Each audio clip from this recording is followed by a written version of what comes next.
நண்பர்களே, பாயில் அந்த கோடு சிவப்பு கோடு இருக்குது இல்லையா, இந்த கோட்டுக்காக காலை நான் வைக்கிற மாதிரி வைக்கணும். காலை 2 காலையும் அப்படி வச்சுக்கின்னு காலை எந்த காரணத்தை கொண்டும் காலை மாற்றக்கூடாது.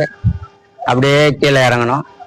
கையை நான் எப்படி எடுத்துன்னு வரேன் பாருங்க. இது மாதிரி எடுத்துன்னு வந்து இது புது விதமான முயற்சி பண்ணியிருக்கிறேன். அப்படியே கையை கொண்டாந்து கீழே ஓங்கிக்கணும். எவ்வளோ கீழே வச்சாகணுமோ அப்படி கையை பின்னிக்கணும். எல்லாரும் கஷ்டப்பட்டு வீடியோ போடுறேன் அப்படின்னு சொல்றாங்க. அப்படி கிடையாது. நான் ஒவ்வொரு வீடியோவும் இஷ்டப்பட்டு போடுறேன் மக்களுக்காக. நீங்க வெயிட் ஆர் ஃபிட்னஸை நிறைய பேர் பாக்குறீங்க. என் சேனலுக்கு நிறைய ஆதரவு தரீங்க, லைக் பண்றீங்க, ஷேர் பண்றீங்க, சப்ஸ்கிரைப் பண்றீங்க. இதுக்காக நான் முதல்ல உங்களுக்கு தலை வணங்குகிறேன். நன்றி. ஆனா இதை மேலும் மேலும் நீங்க ஊக்கப்படுத்துங்க இந்த சேனலை. நான் பாருங்க, இது மாதிரிலாம் பண்றது ரொம்ப கஷ்டம். ஒரு 18, 20 வயசு இல்ல 30 வயசு 35 வயசு இப்படிதான் பண்ண முடியும். ஆனாலும் நான் பண்ணிருக்கேன். இது உட்காந்து நேரலையா பேசிக்கிட்டு பாருங்க. இது ரெக்கார்டிங் எல்லாம் பண்ணல. இது நிறைய பேருக்கு ஷேர் பண்ணுங்க.